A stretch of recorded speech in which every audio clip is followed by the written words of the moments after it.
इसका उल्टा हुआ।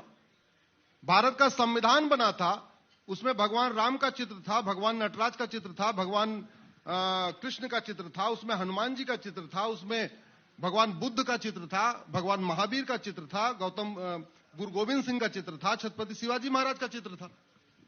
लेकिन चूंकि बेटी को सेकुलर शब्द जोड़ना था, इसलिए पिताजी ने, नेहरू जी ने वो संविधान के चित्रों को निकलवा दिया। और अब की बार 400 इस बार इसलिए चाहिए कि अगर आप उन संविधान में दोबारा उन चित्रों को जोड़ना चाहते हैं तो आपको 2/3 मेजॉरिटी चाहिए लोकसभा में, 2/3 चाहिए राज्यसभा में। राज्यसभा में इस समय भी एनडीए के पास 117 है। तो रास्ता क्या बचा? रास्ता यह है कि आप लोकसभा राज्यसभा का ज्वाइंट सेशन बुलाइए, उस ज्वाइंट सेशन में 2/3 से पास कराइए। ज्वाइंट सेशन में 2/3 से पास कराने के लिए 521 सांसद चाहिए। अगर आप संविधान में दोबारा उन चित्रों को जोड़ना चाहते हैं, मैं रिपीट कर दे रहा हूं, तो आपको 2/3 बहुमत चाहिए लोकसभा राज्यसभा में। राज्यसभा में 2/3 हो ही नहीं सकता, अभी तो नॉर्मल मेजॉरिटी नहीं हुई। राज्यसभा में 121 सांसद चाहिए, एनडीए के 117 हुए हैं, तो 4 ऑलरेडी कम है। अब दूसरा क्या रास्ता? दूसरा ये रास्ता है कि आप लोकसभा राज्यसभा की ज्वाइंट बैठक बुलाइए, उसमें 2/3 से पास कराइए। उसमें 2/3 से पास कराने के लिए 521 चाहिए। अब 521 में से 117 राज्यसभा में है, यानी लोकसभा में आपको 404 चाहिए। इसलिए भाजपा ने तो अभी इस साल कहा है कि अब की बार 400 पार। मैं पिछले 2 वर्ष से कह रहा हूं अब की बार 400 पार, क्योंकि मुझे गुलामी की व्यवस्था खत्म करानी है। मुझे भगवान राम, भगवान नटराज, हनुमान जी, कृष्ण भगवान, महावीर, गौतम बुद्ध सबका चित्र संविधान में वापस लाना है। और क्यों लाना है वो बता देता हूं। जब तक राम का चित्र संविधान में नहीं आएगा तब तक स्कूलों में रामायण आप पढ़ा नहीं सकते। जब तक कृष्ण का चित्र संविधान में नहीं आएगा तब तक आप भगवत गीता स्कूलों में नहीं पढ़ा सकते। जब तक हनुमान जी का चित्र संविधान में नहीं आएगा तब तक सुबह की प्रार्थना में आप हनुमान चालीसा करा नहीं सकते। तो आप दोबारा अगर गुरुकुल शिक्षा व्यवस्था, वैदिक शिक्षा व्यवस्था लागू करना चाहते हैं, जो बहुत जरूरी है, बहुत जरूरी है, उसके लिए आपको संविधान में संशोधन करना पड़ेगा, उन चित्रों को लाना पड़ेगा।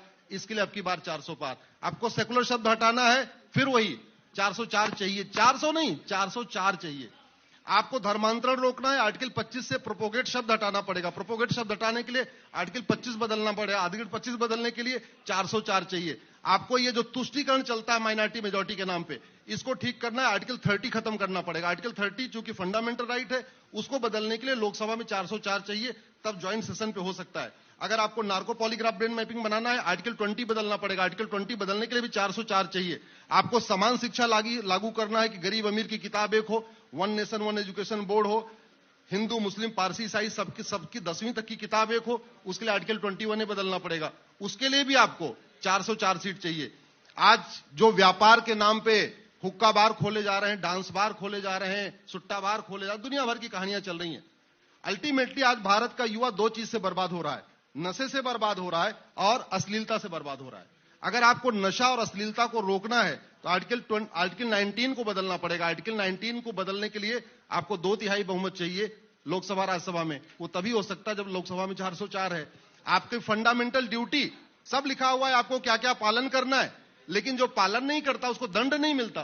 तो दंड की भी, जो आदमी अपनी फंडामेंटल ड्यूटी न माने उसको दंड मिले, ये करने के लिए आर्टिकल 51 बदलना पड़ेगा। उसके लिए आपको 400 पार करना पड़ेगा। ये गुलामी की पुलिस व्यवस्था बदलना है, 1861 का कानून बदलना है, पुलिस एक्ट, तो आपको 400 पार करना पड़ेगा। आपको गुलामी की न्यायिक व्यवस्था बदलनी है, भारत का जो जुडिशियल सिस्टम है इसका भारतीयकरण करना है, तो उसके लिए भी आपको 312 बदलना पड़ेगा, आर्टिकल 312। तो ये जितने संविधान में संशोधन करने हैं वो नॉर्मल सामान्य बहुमत से नहीं आएंगे, उसके लिए 2/3 चाहिए। तो राज्यसभा में 2/3 तो हो नहीं सकता अभी। तो एक ही तरीका है कि लोकसभा में 404 आए, जिससे लोकसभा राज्यसभा दोनों मिला के 521 हो जाए।